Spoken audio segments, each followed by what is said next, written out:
A tense moment involving Israel's Prime Minister Benjamin Netanyahu and UK Prime Minister Keir Starmer is dominating headlines and social media, with people arguing over what it means for Britain's foreign policy, public order and political stability.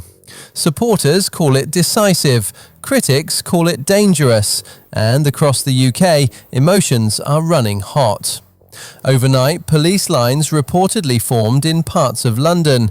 Protest footage spread faster than official statements, and suddenly what looked like a foreign policy moment started feeling like a domestic flashpoint.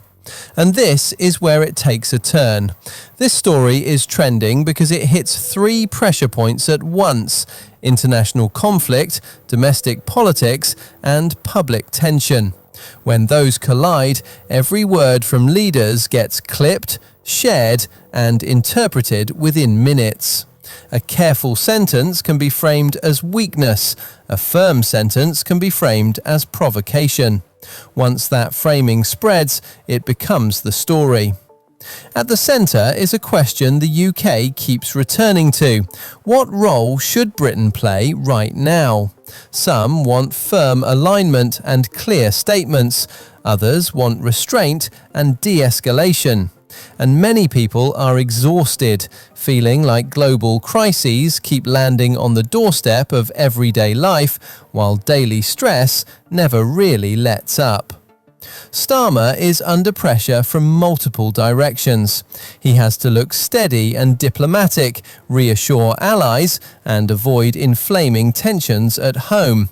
He also has to manage the political reality that different groups inside the UK want very different things from him, sometimes completely opposite things.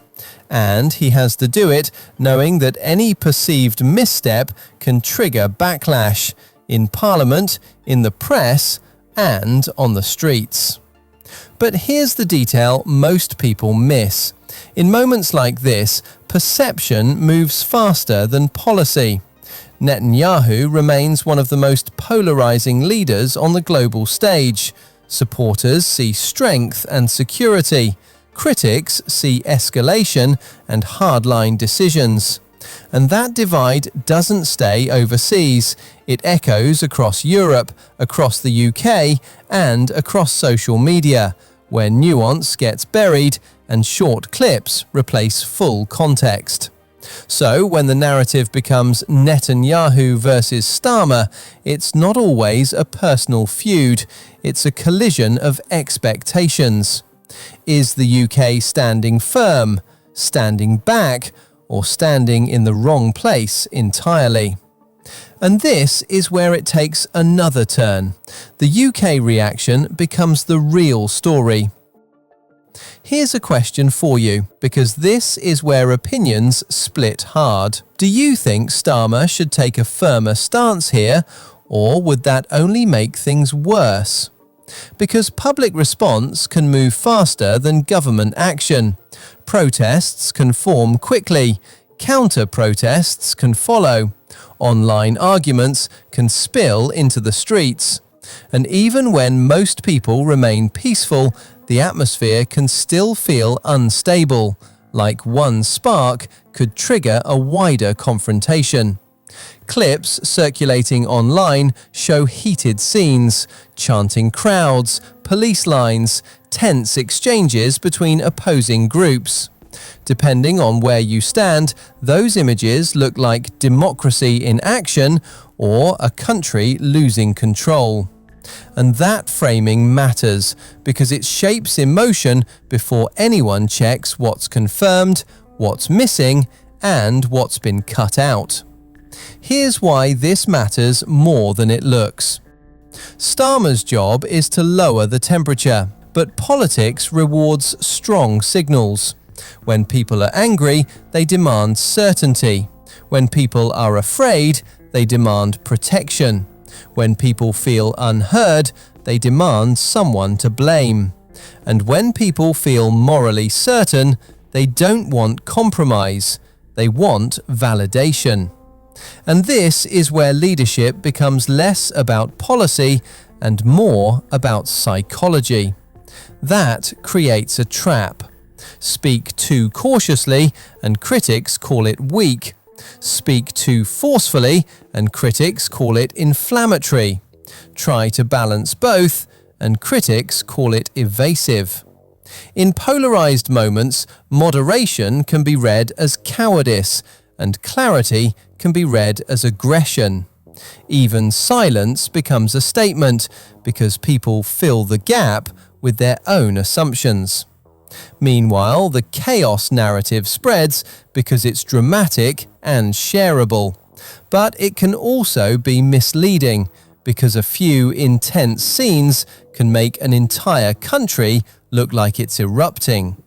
A single clash can become the defining image of the day, repeated across feeds until it feels like everywhere. And this is where it gets dangerous. The reality is often more complicated. Tension in certain areas, loud demonstrations, heavy policing, and a much larger public watching from home, worried about what comes next.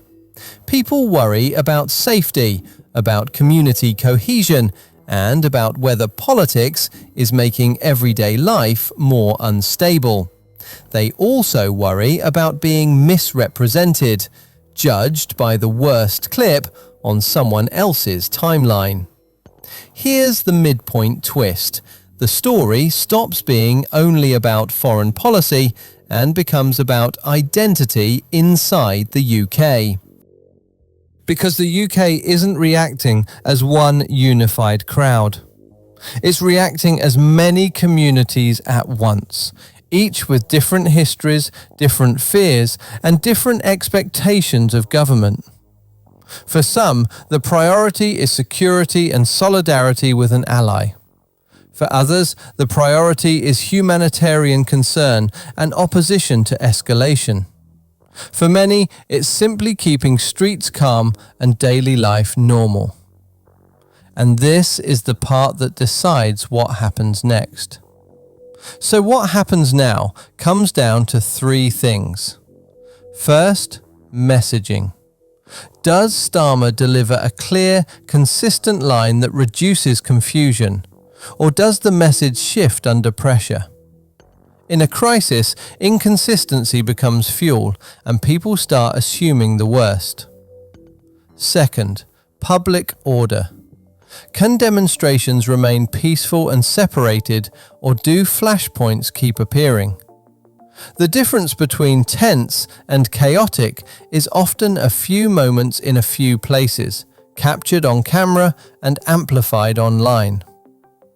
Third, the online feedback loop. Clips without context spread quickly. Rumors move faster than corrections, and once people feel they've seen proof, it becomes hard to cool emotions down, even if later updates add context. One more thing before we wrap, because this is what most updates will hinge on. Starmer's challenge is to lead without rewarding extremes. Condemn violence clearly, support lawful protest, keep language measured, and focus on practical steps like public safety and community reassurance. That's not flashy, but it's what stops tension from turning into something worse. Netanyahu's presence in the narrative adds intensity because it pulls the UK into a global argument many people already feel deeply about. And when people feel deeply, they don't just debate, they mobilize. So, is the UK erupting in chaos? In some places, scenes look intense. In many places, life continues. But the bigger point is this: the temperature is rising, and the country is divided on what the right response even looks like. Because once public tension reaches this level, it rarely fades quietly.